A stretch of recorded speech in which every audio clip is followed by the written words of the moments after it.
저는 성바오로 딸 수도회가 운영하는 성경학교에서 학생들의 교제를 연구하는 송미경 베로니카 수녀라고 합니다. 오늘 이 시간 여러분과 함께 사순시기에 깊여볼 묵상 주제를 요청받았는데요. 처음에 이 요청을 받았을 때 제가 주님 앞에 나아가서 기도 시간에 여쭤봤습니다. 저는 이렇게 강의를 많이 해본 사람이 아니기 때문에 어떤 것을 준비해야 될지 잘 모르겠어서요. 그래서 주님 앞에서 주님, 제가 당신의 자녀들에게 무엇이라고 전하면 좋겠습니까? 그렇게 이제 여쭙고 가만히 기다렸습니다. 제 마음속에서 주님께서 들려주셨다고 제가 이렇게 들었다고 믿는 단어는 딱 한마디였습니다. 돌아와라. 돌아오너라 라는 그 표현인데요. 저는 이제 그 말씀을 마치 씨앗처럼 제 마음에 품고 그리고 이제 조금씩 날마다 기도하면서 틈틈이 깊여보고 또 조금 자료를 찾아보고 이러면서 오늘 이 시간 강의를 준비했습니다. 제가 이제 말씀드리는 이 강의 주제 돌아오너라 라는 것은 이제 성경에서 사실 자주 나오는 표현입니다. 그래서 이것이 이제 돌아오너라 라는 말은 초대이면서도 사실 명령형인데요. 그러면 이 말을 하는 주체가 있고 그것을 듣는 상대방이 있을 것입니다. 그래서 이 둘 사이에는 일정한 관계를 우리가 예측해 볼 수 있는데요.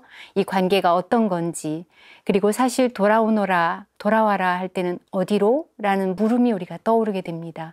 어디로 돌아오는 것인가? 그리고 또 어떻게 돌아가지? 라는 물음도 떠오를 수가 있을 것입니다. 오늘 이 시간 동안 우리가 깊여볼 이 성경에 돌아오다라는 주제는 어디로 돌아가는가 또는 어떻게 돌아가는가 이것을 중심으로 이렇게 구성을 해보았습니다. 그리고 마지막 부분에서 우리가 사순시기를 보내는 그런 또 특강 잘 보내기 위한 강의이기 때문에 그렇다면 이 주제를 깊이고 난 다음에 우리가 구체적으로 삶에서는 무엇을 할 수 있는지 그것에 대해서도 잠깐 깊여볼 수 있는 그런 시간이 되면 좋겠습니다. 먼저 이제 강의 내용을 준비하면서요. 돌아오다라는 단어에 대해서 제가 좀 찾아봤습니다. 이 단어는 이제 히브리어 성경에서 구약 성경이죠. 거기에서 맨 처음에 이제 창세기에 나옵니다. 우리가 이제 본격적으로 성경 공부를 하는 시간은 아니기 때문에 제가 한 단어만 여러분께 소개하고 싶은데 그러니까 히브리어로 그것이 슈브라고 합니다. 그래서 히브리어는 옛날 말이기 때문에 그 한 단어가 사실 돌아가다 돌아오다 우리말은 이렇게 두 가지로 나뉘지만 히브리어에서는 한 단어 슈브라는 동사가 있습니다. 그래서 이 단어가 쓰이는 위치에 따라서 문맥에 따라서 그것이 돌아가다 또는 돌아오다 우리말로 이렇게 번역이 될 수가 있습니다. 성경 구절을 중심으로 먼저 이 슈브라는 단어, 그러니까 돌아오너라라는 초대에서 뼈대가 되는 이 단어의 의미를 좀 살펴보는 시간을 먼저 갖겠습니다. 첫 번째로 여러분과 함께 나누고 싶은 성경 구절은 창세기 2장과 3장에 있는 한 구절씩들인데요. 제가 먼저 읽어보겠습니다. 창세기 2장 19절 그때 주 하느님께서 흙의 먼지로 사람을 빚으시고 그 코에 생명의 숨을 불어넣으시니 사람이 생명체가 되었다. 주 하느님께서는 흙으로 들의 온갖 짐승과 하늘의 온갖 새를 빚으신 다음 사람에게 데려가시어. 네, 이어지는 구절까지 이제 다 읽지는 않았는데요. 제가 여러분께 읽어드린 구절은 정확히 창세기 2장 7절과 2장 19절의 한 부분들입니다. 시간 관계상 또 이렇게 화면에 한계가 있기 때문에 특별히 우리 관심사인 그 돌아가다라는 단어와 관련된 부분만 제가 이제 다루게 될 텐데요. 아직 이 그 성경 구절에서는 돌아가다라는 단어는 없죠. 그런데 제가 이 구절을 먼저 소개해 드리는 것은 그 돌아간다라고 할 때 어디로 돌아가는가 그 돌아가는 지점 때문에 이 구절을 선택했습니다. 여기 보면 이것은 하느님께서 세상을 창조하시고 인간과 또 여러 생명체가 있는 피조물을 창조하신 그 구절입니다. 그래서 보면 흙의 먼지로 사람을 빚으시고 그리고 흙으로 짐승과 새들을 만드셨다. 그래서 이것은 뭐냐면 모든 하느님께서 창조하신 피조물들은 그 돌아갈 자리가 있는데요. 시작이 하느님에게서, 구체적으로 말하면 여기서 흙이라고 말하는 것은 하나의 피조 세계를 상징하는 것입니다. 그러니까 하느님께서 만드셨지만 하느님과 구분되는 존재라는 점에서 흙이라는 단어가 쓰이게 된 것입니다. 그러니까 모든 피조물은 하느님에게서 생명을 받는 것이죠. 그래서 이 구절에도 2장 7절인데 생명의 숨이라는 단어가 나옵니다. 이것은 하느님에게서 온 것이죠. 그래서 이와 같은 형태로 이 생명이 이어지게 되는데 궁극적으로 피조물이기 때문에 돌아갈 자리는 맨 처음 왔던 피조세계, 흙이라는 상징어로 나타내는 그곳이 되는 것입니다. 이어서 볼 구절은 창세기 3장 19절입니다. 너는 흙에서 나왔으니 흙으로 돌아갈 때까지 얼굴에 땀을 흘려야 양식을 먹을 수 있으리라. 너는 먼지이니 먼지로 돌아가리라. 네, 굉장히 잘 알려진 구절이죠. 특별히 사순시기에 우리가 이 구절을 피할 수 없게 아주 중요하게 경청하고 묵상하는데요. 여기에서는 앞서 방금 살펴본 구절에서처럼 흙에서 나왔다. 너는 원래 먼지이다라는 인간과 모든 피조물들의 시초에 대해서 짚어줍니다.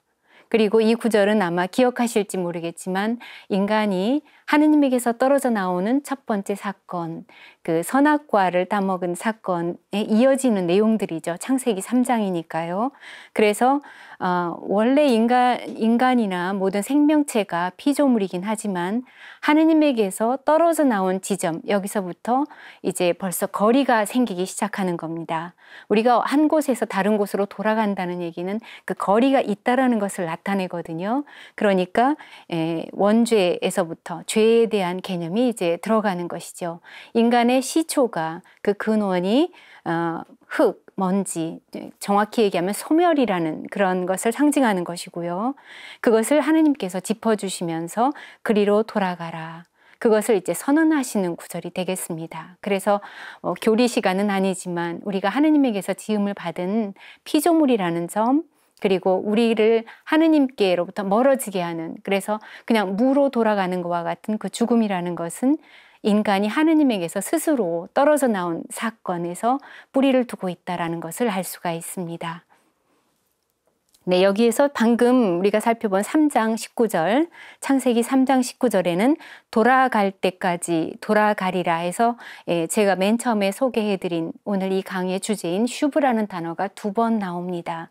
그래서 여기서는 슈브라는 단어가 갖고 있는 개념이 돌아가다 라는 걸로 쓰인 것을 볼 수 있는데요. 이것은 그 시초로 돌아가다, 시원으로 돌아가다. 만약에 이것이 인간에게 적용된다면 인간의 죽음, 종말과 소멸과 연관된 의미를 지닌다는 것을 알 수가 있습니다. 슈브라는 단어는 이 뜻만 있는 게 아닙니다. 그래서 또 다른 창세기 구절을 살펴보겠는데요. 여기서는 또 조금 다른 뜻으로 쓰였죠. 창세기 8장의 노아의 홍수 이야기를 다룬 구절에서 조금 살펴보겠습니다. 먼저 8장 8절에서 9절입니다. 그는 또 물이 땅에서 빠졌는지 보려고 비둘기를 내보냈다. 그러나 비둘기는 발붙일 곳을 찾지 못하고 방주로 노아에게 돌아왔다. 노아는 이레를 더 기다려 그 비둘기를 내보냈다. 그러자 비둘기는 그에게 다시 돌아오지 않았다. 노아의 방주 이야기에서 이제 홍수가 나니까 방주가 이제 물 위에 떠 있게 됩니다. 그래서 노아는 이쯤 하면 물이 빠졌을까 싶어서 육지가 드디어 이렇게 좀 나타났는지 배를 정착시키고 나올 수 있는지 알아보기 위해서 비둘기를 날려보내죠. 그래서 비둘기가 처음에는 나갔다가 발붙일 곳이 없어서 도로 돌아옵니다. 이때 슈브라는 동사가 쓰였죠. 그러니까 문맥에 따라서 노아나 노아 방주의 위치에서 이렇게 비둘기를 바라본다면은 비둘기는 돌아오는 것이 되는 거죠. 그리고 다른 한편으로 좀 더 기다렸다가 비둘기를 내보내니까 이제 비둘기가 돌아오지 않습니다. 왜냐하면 방주보다는 바깥이 훨씬 비둘기에게 살기 좋은 것이었기 때문이죠. 무엇보다 열린 공간이고 또 분명히 육지가 드러나면 초목이 있을 것이기 때문에 거기서 먹이도 발견할 수 있으니까 안전하고 또 살기 좋고 먹을 것이 있는 곳이 방주보다 더 낫기 때문입니다. 그래서 우리가 한간 미물이지만 비둘기에게서 보는 것도 바로 이 돌아가다, 돌아오다라는 동사의 의미와 굉장히 밀접한 것을 볼 수 있는데요. 우리가 하느님과의 관계뿐만 아니라 일상생활에서도 그렇습니다. 내가 어느 곳에 있는데 만약 그 이전 곳이 그게 어떤 거주지일 수도 있고요. 또는 직장일 수도 있고 또는 보다 조금 더 넓은 의미에서 어떤 관계일 수도 있습니다. 인간관계. 그랬을 때 내가 그 이전 것이 더 나았어. 그게 거주지라면 먼저 살던 그 지역이 더 살기에 좋았어. 라든지 아니면 그 직장이 내가 보다 나답고 일하는데 기뻤어. 이럴 경우에 그곳으로 돌아가고 싶어 합니다. 그래서 이 돌아가다 또는 돌아오다라는 동사가 나타내는 것은 분명히 어떤 두 군데의 비교가 일어나고 한 곳이 다른 곳보다 더 좋기 때문에 우리가 그런 전환하는 방향을 바꾸는 선택을 하게 되거든요. 이것은 하느님과의 관계에서도 마찬가지입니다. 우리가 사실 신앙인으로서 그 한결같이 정말 흔들리지 않는 믿음을 갖고 살아가면 참 좋겠죠. 그런데 사실상 그런 일은 좀 어렵다고 보여집니다. 물론 신앙이 아주 굳건해서 아주 일생 동안은 흔들림 없이 살다 가신 분도 없지는 않을 것입니다. 그런데 인간이 살아가는 현실의 조건은 끊임없이 이 신앙의 도전을 많이 받고 하느님이 아닌 다른 것에 이끌린다든지 그게 유혹일 수도 있고 비교해 보니까 그쪽이 나와서 선택하는 결단일 수도 있는데요. 이런 것을 우리는 성경을 보면서 구약 성경에 특히 많이 나오죠. 그래서 끊임없이 빗나가고 하느님에게서 떠나고 또 다시 돌아오는 역사를 반복하는 것, 그것이 구약 성경의 아주 그 긴 흐름 속에 변하지 않는 요소이기도 합니다. 일상생활이든 신앙생활이든 우리에게 그 한 곳에서 다른 곳으로 이렇게 옮기는 것, 그것이 특별히 먼저 있던 곳에서 되돌아간다는 것은 그 되돌아간 지점이 더 낮기 때문입니다. 이것은 이제 하느님과의 관계에도 이제 잘 적용해서 우리가 내가 하느님에게서 또 떨어져 나와서 이 고생을 하는구나. 역시 내 삶에 이분이야말로 정말 중요한 분이었어. 라는 고백을 하게 될 때 우리가 신앙 안에서 이제 회심이라는 표현을 쓰죠. 사순시기는 바로 이것이 이제 골자가 되는 것입니다. 자, 이와 같은 이제 돌아가다, 죽음으로 이어지는 그런 의미 슈브에서 봤고요. 또 돌아오다라는 의미로 쓰이는 그 예를 보았는데요. 제가 이스라엘 역사 안에서 그 구약 성경은 특히 이야기가 많기 때문에 굉장히 재미있게 읽으면서도 또 가끔 예언서 부분에 가면 예언서를 우리 신자분들도 그렇고 저도 사실 개인적으로 별로 친근하게 느끼지는 않습니다. 왜냐하면 예언자들이 칭찬을 하는 일은 별로 없거든요. 그렇게 살기로 해놓고 왜 빗나가느냐, 이제 꾸짖는 일이 많으니까 잘 그렇게 이게 달갑지 않죠. 사실 그런 소리를 듣는 것이. 그런데 그것도 꾸짖는 것도 사랑의 한 부분이기 때문에 우리가 예언서를 보면은 특별히 하느님께서 이게 돌아오라고 초대하시는 부분들을 많이 볼 수 있는데요. 다 볼 수는 없고 사순시기를 시작하는 첫날이 제2수요일입니다. 그래서 그날로부터 주님의 만찬 미사가 시작되기 바로 직전까지의 주일을 뺀 모든 날을 세면 40일이 되기 때문에 사순시기인 것은 아실 것입니다. 그래서 그 사순시기의 첫날을 여는 제2수요일의 그 전례 말씀들은 1, 2독서나 시편이나 복음 말씀은 사실상 사순시기 전체를 제시하는 어떤 프로그램 같은 것입니다. 그래서 나날이 사순시기의 전례 말씀을 잘 깊이면 좋지만 그것이 어려울 때에는 저는 개인적으로 제2수요일에 그 전례 말씀을 좀 많이 깊이도록 그렇게 초대하고 싶은데요. 이때 우리가 듣게 되는 제2수요일의 1독서가 요엘서의 말씀입니다. 예언서죠. 그 가운데 2장 12절에서 13절 한번 다시 기억해 보도록 하겠습니다. 이제라도 너희는 단식하고 울고 슬퍼하면서 마음을 다하여 나에게 돌아오너라. 옷이 아니라 너희 마음을 찢어라. 주 너희 하느님에게 돌아오너라. 네, 여기에서 돌아오다라는 동사 슈브가 2번 쓰입니다. 나에게 돌아오너라. 주 너희 하느님에게 돌아오너라. 예, 분명하게 말씀하시는 이 구절에는 이 초대를 받는 당사자, 물론 여기에서는 이스라엘 백성입니다만 우리 자신, 각 개인에게도 호소하시는 말씀이시죠. 예, 이 돌아오라고 한 그 지점, 어디로 돌아가느냐에 대한 질문에 대한 응답은 바로 하느님에게로 간다라는 것입니다. 이때 하느님께서 나에게라고 이제 이야기하시는데요. 예, 그러면서 다시 반복해서 그 나라는 초대하시는 분에 대해서 무엇라고 설명하시냐면 주 너희 하느님이라고 표현합니다. 이때 주라는 것은 이제 히브리 백성들이, 유다인들이 너무 거룩하기 때문에 그 이름을 부르지 못하는 아도나이, 이렇게 나의 주님이라는 뜻인데요.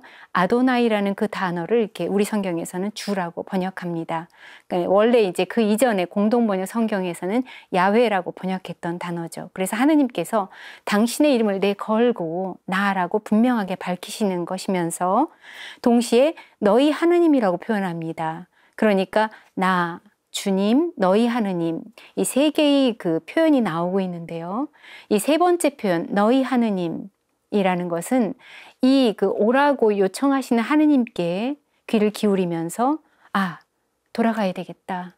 하느님, 당신이 저의 주님이십니다. 제가 당신께 돌아가겠습니다라는 응답을 할 때에 중요한 표현입니다. 왜냐하면은 우리가 그 누군가에게 돌아간다라는 거는 관계의 회복이거든요. 그랬을 때 그 이전에 관계가 깨어졌을 때는 그 사람을 쳐다보지 않고 그 사람을 부르지 않습니다. 찾지 않습니다. 그런데 관계가 회복되면 제일 먼저 하는 것은 그 사람을 향해서 돌아서기 때문에 쳐다보게 되고 그리고 그를 부르게 됩니다. 부를 때 우리가 주님이라고 부르게 되는 것이죠. 예, 우리가 기도할 때 첫 번째 단어는 주님하고 불러야 되는 것입니다. 그랬을 때 그래 또는 왜 라고 이렇게 돌아보시면서 돌아온 나에게 돌아서시는 분, 그분과의 대면이 이루어지는 것이고 이것이 사실 만남이면서 관계의 회복의 시작인 것입니다. 하느님께서는 이렇게 주님하고 부르는 사람에게 그 다음에 해야 할 말도 가르쳐 주십니다. 내가 너의 하느님이다 라는 것이죠. 주님과 기도하는 것이 개인적인 관계라면 주님하고 부른 다음에 당신은 저의 주님이십니다. 당신은 저의 하느님이십니다. 라고 고백하면서 시작하는 것이 사실은 굉장히 필요한 요소입니다. 왜냐하면 주님께서 그렇게 나를 불러달라고 이걸 가르쳐 주신 것이거든요. 주 너희 하느님에게 돌아오너라. 예, 가장 참 사랑받는다 할까요? 반가운 응답은 네 주님, 당신이 저의 하느님이십니다. 제가 당신께 돌아가겠습니다. 돌아가고 있습니다. 돌아왔습니다. 이와 같은 표현이 아닐까 싶습니다. 이것은 이제 기도와 관련해서 제가 좀 더 말씀드린 것이고요. 자, 요엘서를 봤는데 기도 말씀을 드렸기 때문에 기도에 대해서 조금 더 깊이 들어가 보면 어떨까 하는 생각이 들었습니다. 그래서 저희가 어떤 프로그램을 만들고 이럴 때 사실 제일 신자분들께서 좋아하시고 굉장히 기꺼이 이렇게 찾아보시는 그 프로그램이 뭐냐면 기도에 관한 것과 성경에 대한 강의입니다. 그래서 기도를 어떻게 하면 잘할 수 있을까? 난 기도를 참 잘 못하는 것 같다. 이런 말씀들을 학생분들에게서도 제가 종종 이렇게 듣는데요. 기도는 다른 그 뭐랄까요? 운동도 마찬가지죠. 그냥 하면서 느는 것이라는 생각이 많이 듭니다. 그래서 우리가 성경의 구약과 신약을 합친 이 성경 안에서 많은 그 신앙인들이 우리 앞서 있었죠. 여러 가지 또 잘못도 하고 다시 하나님께 되돌아가기도 하면서 우리보다 앞서 우리와 거의 다를 바가 없이 살았던 신앙인들의 그 기도 연습장이 있습니다. 그게 뭐냐면은 성경에서 시편입니다. 다른 성경의 경우는 보통 하느님께서 하신 말씀들을 주축으로 이룹니다. 그래서 우리가 그것을 위에서부터 아래로 내려오는 말씀이라고 이야기합니다. 그런데 시편은 아래에서 위를 향하는 이야기입니다. 그리고 기도 또한 하느님께서 기도할 수 있는 은총을 주실 때 우리가 기도할 수 있는 것도 상당한 부분이거든요. 어떤 의미에서는 우리 스스로 기도할 그 힘이랄까 그 능력이 없다는 고백을 해야 되는 것이죠. 그래서 시편은 아래로부터 즉 우리 자신들로부터 위로 들어 올려진 그나마 하느님께서 가르쳐 주신 하느님의 말씀이 되는 것입니다. 시편에서 한 부분을 이제 보겠는데요. 저는 시편 90편을 여러분에게 소개해 드리고 싶습니다. 전부 17절까지인데 한번 쭉 읽어본 다음에 몇 개의 중요한 구절을 좀 묵상해 보도록 하겠습니다. 시편 90편. 주님, 당신께서는 대대로 저희에게 안식처가 되셨습니다. 산들이 생기기 전에, 땅이며 누리가 나기 전에, 영원에서 영원까지 당신은 하느님이십니다. 당신께서는 인간을 먼지로 돌아가게 하시며 말씀하십니다. 사람들아 돌아가라. 정령 천년도 당신 눈에는 지나간 어제 같고 야경의 한때와도 같습니다. 당신께서 그들을 쓸어내시면 그들은 아침 잠과도 같고 사라져가는 풀과도 같습니다. 아침에 돋아났다 사라져갑니다. 저녁에 시들어 말라버립니다. 정녕 저희는 당신의 진노로 쓰러져가고 당신의 분노로 소스라칩니다. 당신께서는 저희의 잘못을 당신 앞에, 저희의 감추어진 죄를 당신 얼굴의 빛 앞에 드러내십니다. 정녕 저희의 모든 날이 당신의 노여움으로 없어져 가니 저희의 세월을 한숨처럼 보냅니다. 저희의 횟수는 70년, 근력이 좋으면 80년, 그 가운데 자랑거리라 해도 고생과 고통이며 어느새 지나쳐 버리니 저희는 나는 듯 사라집니다. 누가 당신 진노의 위력을, 누가 당신 노여움의 위세를 알겠습니까? 저희의 날수를 셀 줄 알도록 가르치소서. 저희가 슬기로운 마음을 얻으리이다. 돌아오소서 주님, 언제까지리까? 당신 종들에게 자비를 베푸소서. 아침에 당신의 자애로 저희를 배불리소서. 저희의 모든 날에 기뻐하고 즐거워하리이다. 저희를 내리 누르신 그 날수만큼, 저희가 불행을 겪었던 그 횟수만큼 저희를 기쁘게 하소서. 당신께서 하신 일이 당신 종들에게, 당신의 영광이 그 자손들 위에 드러나게 하소서. 주 저희 하느님의 어지심을 저희 위에 내리소서. 저희 손이 하는 일이 저희에게 잘 되게 하소서. 저희 손이 하는 일이 잘 되게 하소서. 네, 시편 90편을 들으셨는데요. 여기에서 몇 가지 제가 집중해서 함께 바라봤으면 하는 구절은 우선 첫 번째 구절입니다. 주님 당신께서 저희에게 대대로 안식처가 되셨다. 이것이 신앙 고백입니다. 즉 안식처라는 것은 쉴 곳. 조금 전에 이제 비둘기 우리가 봤는데요. 그처럼 하느님에게서 나와서, 방주에서 나와서 떠돌다가 다시 돌아가는 곳, 그렇게 고백을 합니다. 이것이 이스라엘 역사에, 그리고 오늘날까지도 많은 신앙인들이 체험하는 회심의 체험을 담고 있습니다. 그리고 이제 3절에 나와 있는 인간을 먼지로 돌아가게 하시며 사람들아 돌아가라. 창세기 2장과 3장에서 봤던 그 의미죠. 슈브라는 단어에 돌아가다, 돌아오다 뜻이 있는데 그것이 인간이 피조물이면서 언젠가는 죽음을 맞이할 그런 유한한 존재라는 것을 나타낸다. 그래서 구약 성경의 백성들도 이와 같은 인식을 하고 있었고요. 우리가 모든 인간과 모든 종교에서 인간이 유한한 존재라는 것을 드러내는 그 표현들, 문학 작품들을 볼 수가 있습니다. 그래서 이와 같은 그 인식에 이제 눈길을 돌리는 것, 그것을 대면하는 것, 보통 그것을 이렇게 피하는 그런 경향도 많이 있거든요. 그래서 보다 현실 세계에 집중하기도 하고 죽으면 모든 것이 다 끝난다. 그 다음에 아무것도 없다라고 이야기하는 분들도 있습니다. 그런데 우리 그리스도인은, 우리 신앙인은 그렇지 않다라고 이야기하죠. 왜냐하면 사랑이 죽음보다 더 강하다는 고백을 하고 그 사랑의 하느님심을 믿고 그 사랑을 실제로 우리 삶 안으로 가져와 주신 예수 그리스도를 믿기 때문에 죽음 이후에 대해서 눈길을 돌리는 존재입니다. 그런데 하느님께서 택하신 우리에게 생명을 주시는, 구체적으로 말하면 영원한 생명을 주시는 길은 유한한 존재라는 것을 부정하지 않습니다. 그렇다면 죽음을 없애셨겠죠. 그런데 죽음을 겪지만 그것에서 다시 일으켜지고 그 너머로 건너가는, 이게 파스카죠. 파스카는 건너가다라는 뜻이니까 우리가 건너갈 수 없기 때문에 건네주시는 분이 계시죠. 그래서 이와 같은 초대장이 이제 신약 성서에서 이루어지는 것인데, 지금 읽으신 시편은 90편, 여기에서는 구약 성경의 세계이기 때문에 삶을 바라볼 때 이 죽음을 끝으로 바라봅니다. 그래서 이 시편 저자는 지혜로운, 이렇게 지혜라는 것은 우리가 신앙인들, 특히 성경에서의 지혜는 하느님에 대한 인식을 빼놓고서는 지혜라고 말하지 않습니다.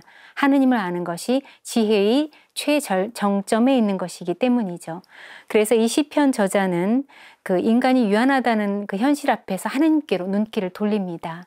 그래서 네, 돌아가겠습니다가 아니라, 즉 죽음, 흙으로 돌아가겠습니다가 아니라, 아니요, 주님 아닙니다. 저는 죽고 싶지 않습니다.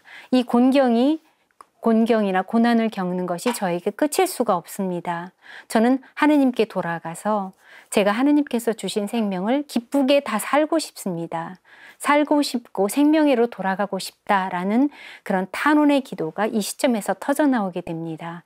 그래서 보통 인간의 그 일생이 되게 초목과 같이 사라진다라는 그 고백을 하는 이유는 한탄하기 위해서가 아니라, 주님, 우리가 유한하고 이렇게 그냥 있다가 없어질 존재인데 자비를 좀 베풀어 주십시오. 좀 이뻐해 주십시오. 어떻게 하면 당신께서 저희에게 오셔서 우리가 좀 살아날 수 있을까요? 라는 그런 고백을 하기 위한 어떤 배경인 것이지, 한탄하기 위한 그런 시편은 아닌 것입니다. 12절에 나오죠. 날수 셀 줄 알도록 가르쳐 달라. 유한한 존재라는 것 앞에서 우리가 그대로 무너지는 것이 아니라 하느님을 향하게 해달라는 그런 이제 바람인 것인데, 바로 이어지는 13절에서 이제 회심이 시작되는 것입니다. 이때는 이제 내가 갈 수가 없는 절망의 구렁텅이나 위기에 있기 때문에 주님께서 와달라는 초대를 하게 됩니다. 저는 이것이 신앙인에게 꼭 필요한 자세라는 생각을 합니다. 절망을 체험하는 것은 신앙인이나 신앙이 없는 사람이나 똑같습니다. 인생을 살면서 이것은 피할 수가 없는데, 차이가 있다면 신앙인, 우리 그리스도인들에게는 거기에서부터 탄원을 하면서 우리를 거기에서 끌어내 주실 분의 손을 잡는 것, 그것이 이제 어떻게 보면 작지만 큰 차이라는 생각을 하는데요. 시편 저자가 붙드는 그 말씀, 기도의 구절은 이것입니다. 돌아오소서 주님. 그러면서 이제 탄원이 이게 시작되고, 시편의 마지막 부분은 저희 손이 하는 일을 잘 되게 해달라. 제가 말씀드린 것처럼 구약 성경에서는 영원을 이야기하지 않기 때문에 이제 구약 성경의 말기에 가면은 사후 세계에 대한 개념이 나오긴 하지만 아직 그런 때는 아닌 그 배경인데요. 우리의 삶을 기쁘게 해달라. 고통 겪은 것만큼 그보다 더 기쁘게 해서 하느님께 찬양을 드리게 해달라. 이런 단원이고요. 돌아오소서라는 주님, 여기에 이제 슈브라는 동사가 한 번 더 쓰였습니다. 그래서 지금까지 살펴본 구절들을 통해서 우리가 슈브라는 단어, 그리고 제가 여러분에게 가져온 이 주님의 말씀이라고 믿는 구절, 돌아오너라 라는 이 단어를 좀 정리해 보자면, 하느님과 인간의 관계가 흙으로 돌아갈 수밖에 없는 존재에서 하느님께서 돌아오시면, 인간에게 돌아오시면은 생명이 다시 살아나는 존재라는 것을 알 수 있습니다. 그래서 주님께로 갈 수 없기 때문에 돌아오소서 주님 하고 탄원하는 것을 볼 수가 있다. 제가 여기까지 말씀을 드렸고요. 돌아오소서라고 했는데 그냥 앉아서 주님께서 돌아오기를 기다리는 것, 그것이 이제 신앙인의 자세는 아닙니다.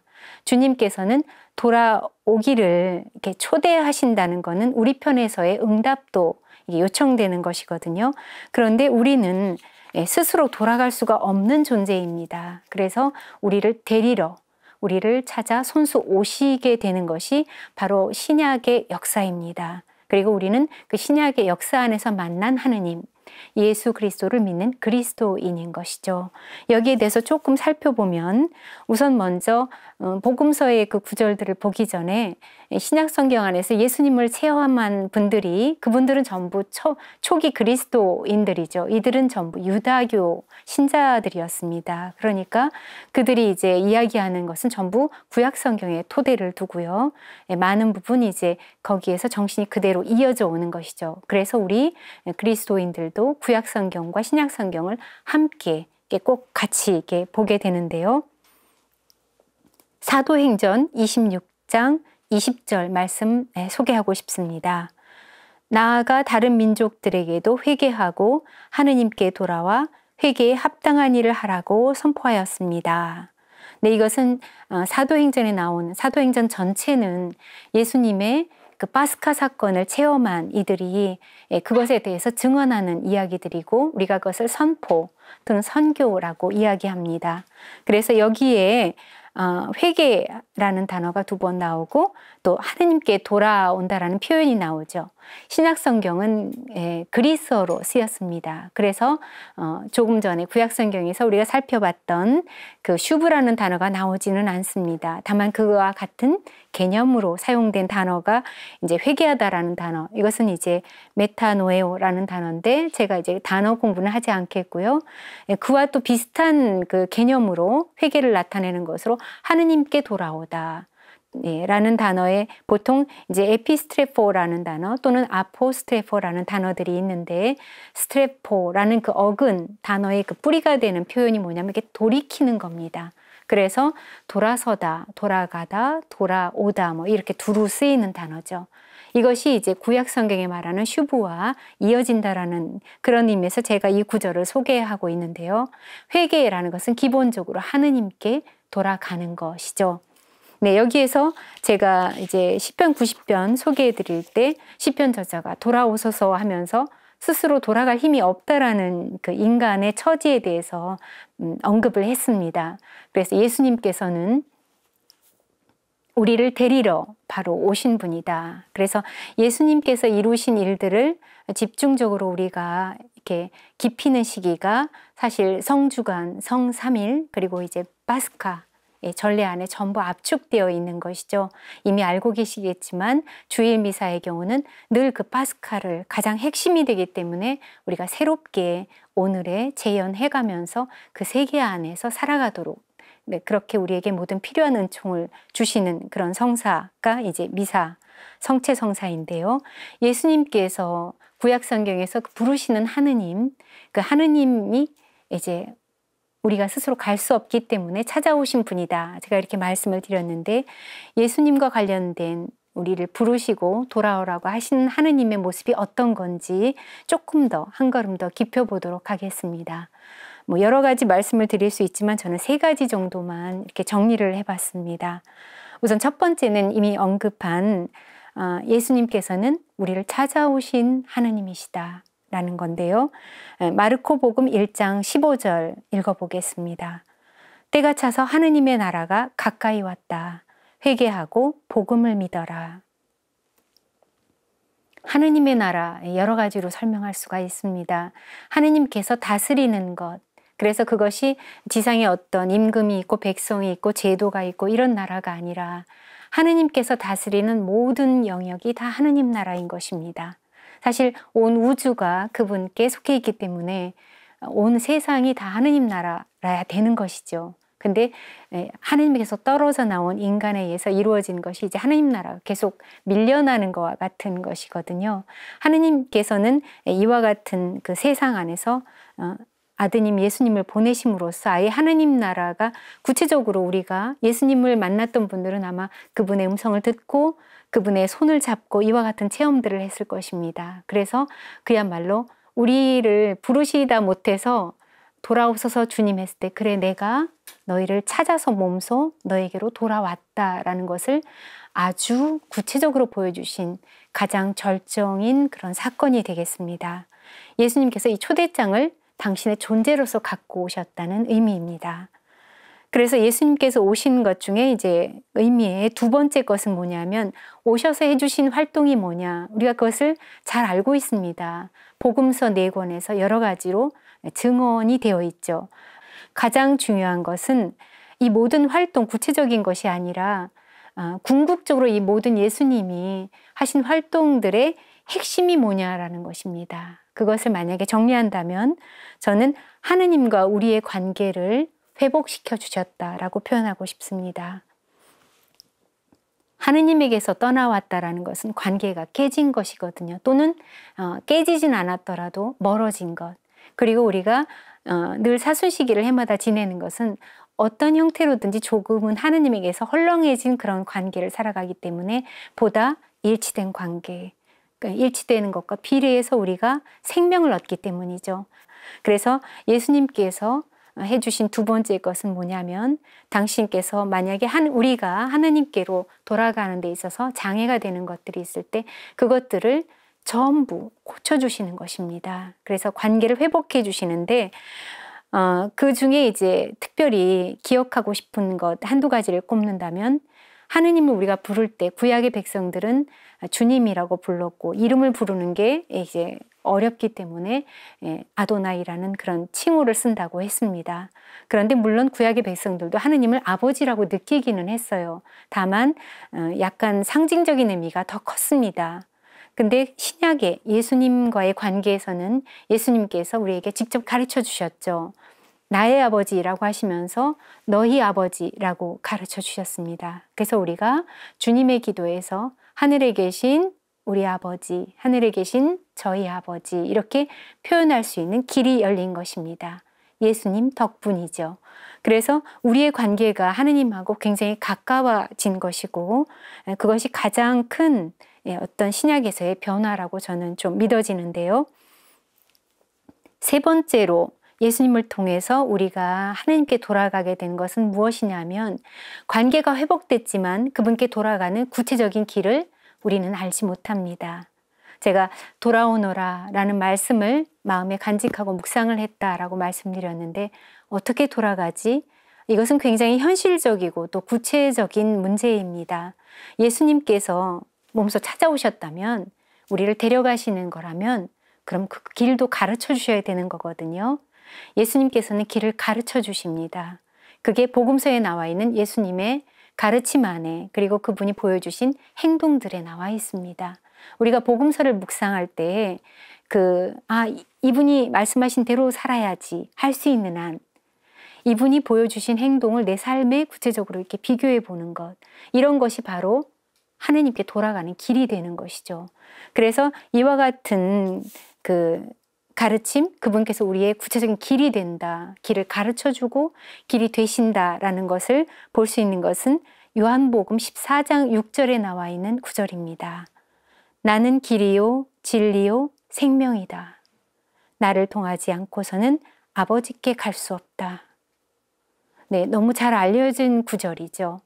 예수님께서 당신 자신을 길이다라고 이야기합니다. 그리고 또 진리다라고 이야기하고 생명이다라고 이야기합니다.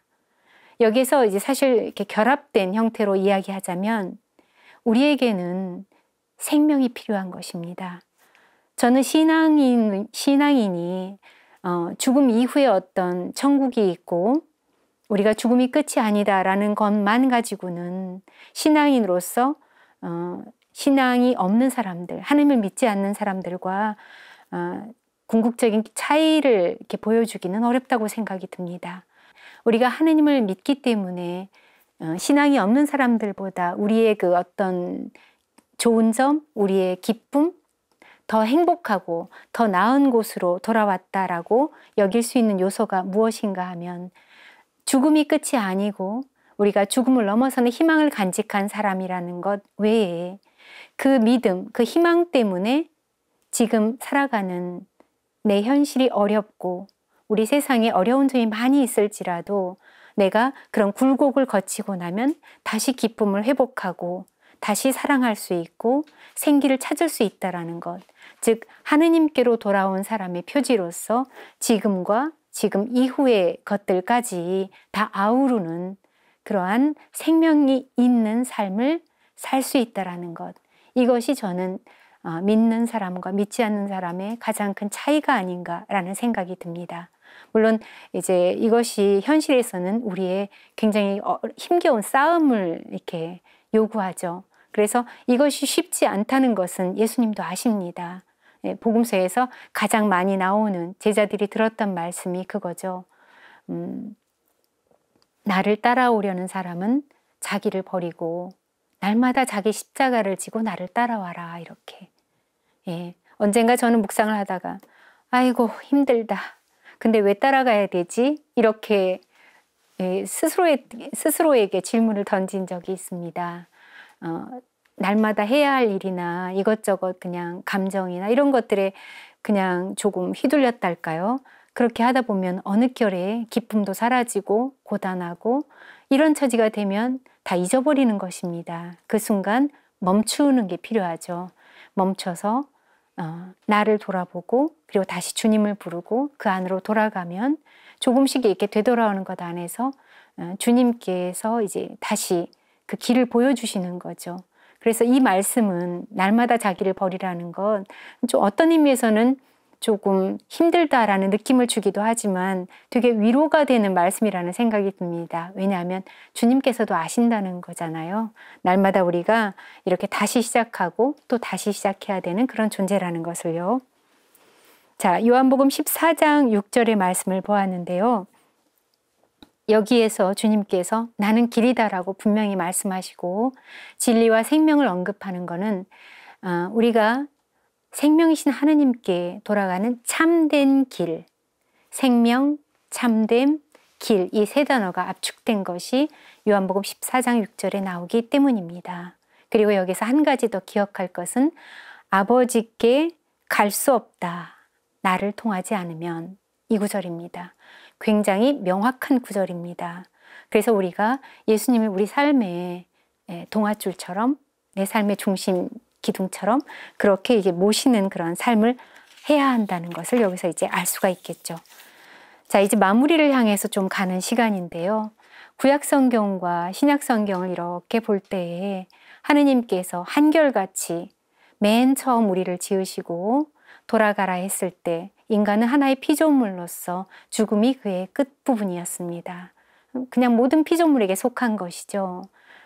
그런데 하느님께서는 우리에 대한 사랑 때문에 그것이 이제 끝나는 것을 원하지 않으셨습니다. 그래서 모든 이 굴곡을 넘어서서 예수님을 보내신 것은 그 너머에 보다 큰 생명인 영원한 생명을 주고 싶어 하신 것이죠.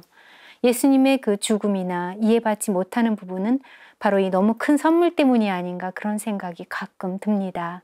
왜냐하면 이스라엘 백성, 예수님이 오셨을 때에 이스라엘 백성이 바라는 것은 영원한 생명 같은 게 아니었습니다. 이 지상에서 번듯한 왕국이요. 다윗 임금 때가 가장 번창했기 때문에 그런 왕국이 꼭 돌아오기를 간절히 바랬거든요. 우리가 어떤 바라는 게 너무 강하면 더 좋은, 정말 더 크고 좋은 선물을 주어도 그것이 보이지 않습니다. 그래서 그것을 거부하게 되는 것이죠. 그러나 하느님께서 우리에게 우리가 현세만 바라보는 것이 아니라 내가 어디서 왔는지, 내가 모든 세상에 있는 피조물과 똑같은 존재라는 그 인식에 도달할 때 분명히 마주하게 되는 소멸, 죽음에 대해서 그것으로서 사라지지 않도록 내가 너를 사랑하기 때문에 나는 네가 살기를 원하고 네가 영원히 살기를 원한다 라는 그 갈망 때문에 주신 선물인 예수님 자체가 바로 하느님께 가는 그 길이기 때문에 우리가 그 앞에서 그분을 만나고 그분 손을 마주 잡기를 바라시죠. 구약과 신약에 있어서 이 돌아오너라, 돌아와라 라는 하느님의 말씀은 점진적으로 이렇게 변화되어 가는 걸 볼 수가 있습니다. 그분께서 돌아오기를 바라시고 우리가 응답하는 데 있어서 가운데 예수님이 존재하는 것, 그것을 이제 정점으로 우리 성경의 역사가 완성이 되는 것이죠. 자, 이제 오늘 그 사순 특강을 마무리하기 전에 구체적으로 이제 사순 시기에 우리가 어떻게 하면 잘 지낼 수 있을까? 3가지 정도를 여러분에게 소개해 드리고 싶습니다. 새로운 것은 없습니다. 다만 제가 보기에 이런 것들을 조금 해보시면 어떨까라는 건데요.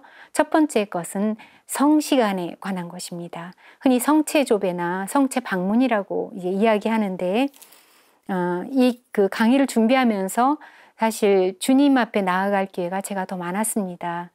어느 해질녘에 기도하러 성당에 갔는데 저밖에 없었어요. 근데 제가 기도하면서 주님, 그냥 저는 기도하고 싶은 마음이 별로 없고 기도할 힘이 좀 없네요. 그냥 좀 이따 가겠습니다. 그래서 그냥 앉아 있었습니다. 근데 제 마음 안에서 제 감정이랄까 느낌이랄까 생각들이 이렇게 쭉 지나가는 거예요. 그러면서 나는 뭐를 해야 될지 잘 모르겠네요. 그냥 좀 어리석어서 헛되게 사는 것 같습니다. 이렇게 한마디를 하고 났는데 마음이 착잡했습니다. 내가 있어야 될 자리가 어딘지도 잘 모르겠고요. 뭐 이런 중얼거림인지 마음속 생각인지 잘 기억나지 않지만 그때 제 마음 안에 이런 소리가 들려오는 것 같았습니다. 너는 나하고 같이 있자. 너는 나하고 같이 있자. 그런데 제가 그 순간에 마음 깊은 데서 되게 뜨거운 느낌? 좀 뭉클하달까?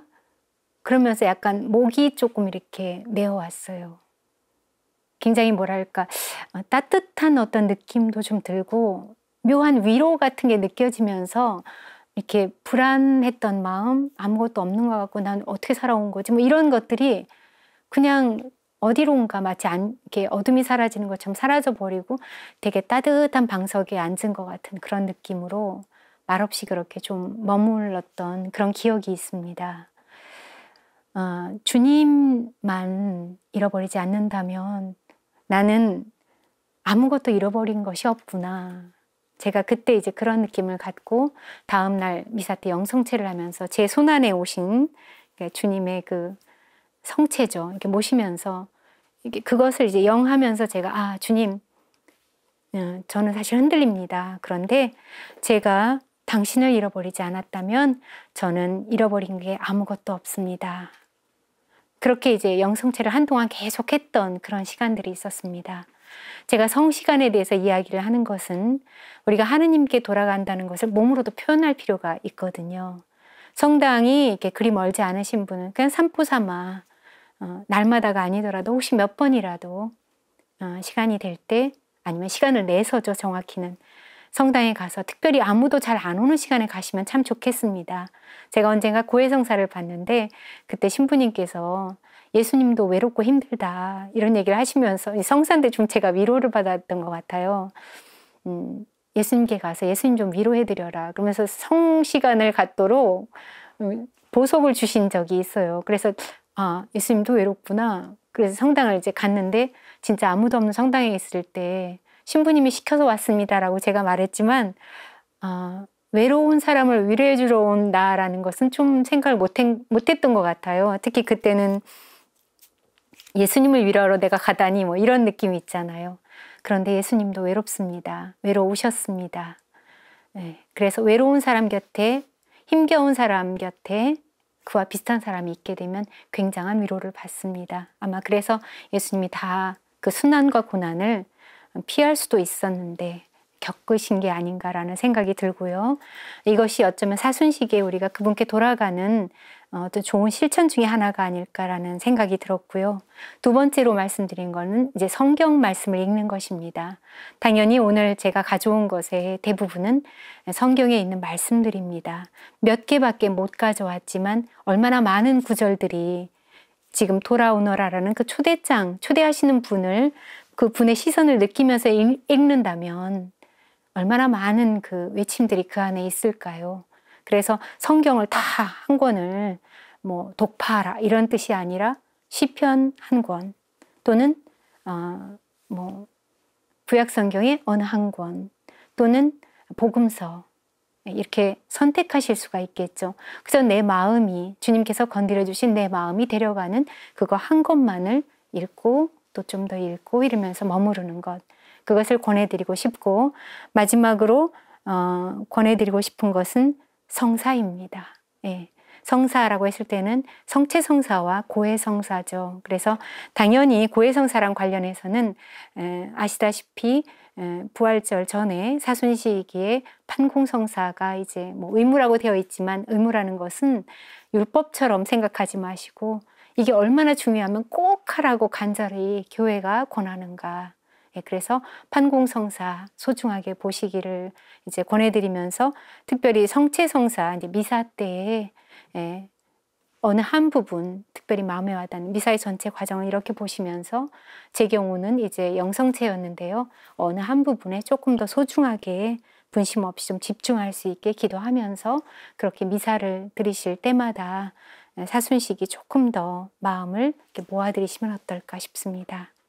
긴 시간 함께 해주신 여러분께 감사드리면서 이 강의를 마치고 난 후에도 이 사순시기 동안 여러분들을 위해서 기도하고, 또 저도 저에게 이렇게 주님께서 초대하시는 형태로 사순시기 주님께 돌아가는 걸음을 살아가도록 하겠습니다.